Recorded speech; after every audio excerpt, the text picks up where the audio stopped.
มื้อนี้ข้าพเจ้ามีความภาคภูมิใจและซึ้งใจที่สุดที่ผมเคยเห็นแบบสิมาก่อนในประวัติสโมสร WG นาคาเขาก็สร้างกันมาแต่ปี2022แต่ว่าก่อนหน้านั้นก็เป็นปี2019โรคโควิดก่อนโควิดนั้นข้าพเจ้าขอเล่าได้นึงว่ามาเห็นมื้อนี้มันซาบซึ้งใจย้อนว่าบ่เคยคิดว่าเขาได้ที่8เป็นหนึ่งเดียวในทีมของโลกไปอยู่กับสเปน7ทีมเป็นสเปนหมดฝรั่งอเมริกามันเตะออกหมดเหลือแต่ลาวอันนี้ข้าพเจ้าซึ้งใจที่สุดว่าเฮ้ยเด็กน้อยเฮาจากประเทศลาวจากเอเชียในโลกเขาได้ไปเข้ารอบ8ทีมของเขาแต่เขาก็มีโอกาสที่จะชนะเขาเหมือนกันแต่ก็บ่เป็นหยังแล้วบ่ได้คิดได้ฝันว่าในที่8นี่นะมีคนมาหามันเทคแคร์ดูแลลูกหลานเฮานี่นะนี่เป็นกำลังใจอันนึงที่ว่าจะสร้างประวัติศาสตร์อีกอันนึงว่าเฮ้ยที่8ยังมีคนมาหาแต่กี้ที่เขาก็ได้ที่1มาตลอดเนาะไปบาร์เซโลนาไปสเปนไปจีนได้ตลอดเทื่อนี้นี่เป็นเทื่อ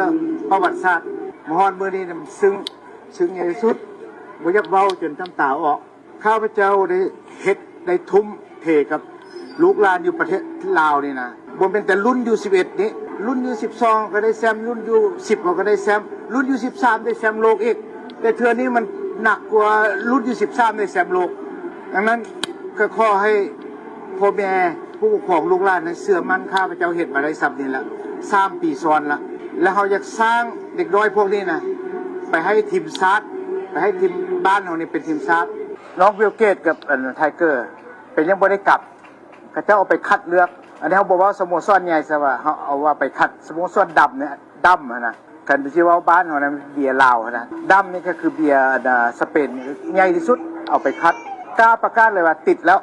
แต่ว่าเอาบ่เว้าแต่ว่ายังมีสโมสรใหญ่กว่านั้นอีกบ่เว้าซื้อบ่เว้าบ่ได้ประกาศให้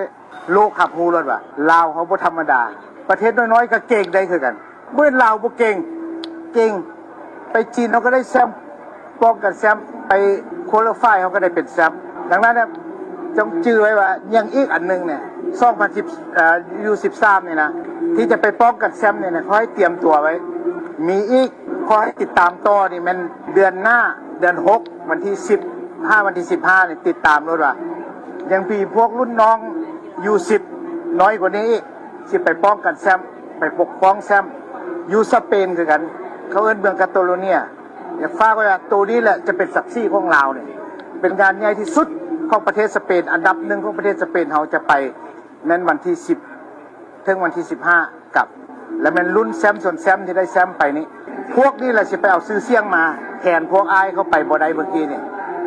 กล้ารับประกันว่าสิให้ได้เข้ารอบ40หลังจากนั้นก็สิมีงานป้องกันแชมป์โลกอยู่ที่โปรตุเกสเขามี3งานอีกยุโรปนี่จะไปนี่คืองานเด็กน้อย U10 จะไปแข่งแชมป์ส่วนแชมป์อยู่กาตาโลเนียประเทศสเปนงานที่2แมตช์คัพอยู่มาดริดคัพอยู่ประเทศสเปนและงานที่3เป็นป้องกันแชมป์อยู่โปรตุเกสข้าพเจ้าซึ้งใจอะไรเว้ายังบ่ได้ละเตรียมไว้หมดแล้วแต่ว่าเว้าไว้ข้าพเจ้าภูมิใจที่เกิดเป็นคนลาวแล้วได้กลับมาซอยบ้านเดลันด์บ้านแม่บ้านเกิดเฮาตายก็บ่เสียใจแล้วเห็นได้ซ้ำนี่ละโอเคก็ฝากไว้บนคนว่าข้าพเจ้ากลับบ้านเกิดข้าพเจ้าอยู่อเมริกา45-46ปีแล้วโอเคตอนนี้ได้มาใช้ศาสตร์ใช้บุญคุณบ้านแม่ดังนั้นก็ขอขอบใจภาครัฐการนำที่ติดตามสนับสนุนตลอดส่งกำลังใจให้นักกีฬาเฮาตลอดก็ขอขอบใจการนำหมดทุกท่านที่ว่ายังเห็นความสำคัญของลูกหลานเฮานี่ข้าพเจ้าก็สิเฮ็ดเต็มที่ให้จะซอยบ่ซอยเฮาบ่เฮาเฮ็ดมาฮอดจุดนี้แล้วหยุดบ่ได้ละต้องเดินหน้า3งานสำคัญนี่ถ้าเบิ่งรถเฮาสิเฮ็ดอันใดอันหนึ่งให้ได้แชมป์มาให้ประเทศชาติอีกเทื่อนึงเอาความสุขเอาความภูมิใจเอาความให้ลาวคนลาวเฮาทั่วประเทศและก็ต่างประเทศให้ได้รับรู้ว่าลาวเฮามีสิทธิ์มีเก่งเขาเจ้าว่าบอกว่าจะเสียเด็กน้อยมาติดอีหยังจากคนเก่งอยู่ลาวนี่นะเฮาก็มีหลายรุ่นมีสโมสรนึงใหญ่ที่สุดคันสิว่าขนาดว่าอยู่มาดริดแหละมาบอกว่าเจ้าสิเอามาแข่งเฮ็ดหยังพวกเจ้านี่นะแต่ฟังได้ซึ้งขนาดพวกเจ้านี่น่ะน้อยๆประเทศน้อยๆเนี่ยมาคอมพีตกับประเทศเนี่ยบาร์เซโลนาฝรั่งเศสอะไรล่ะ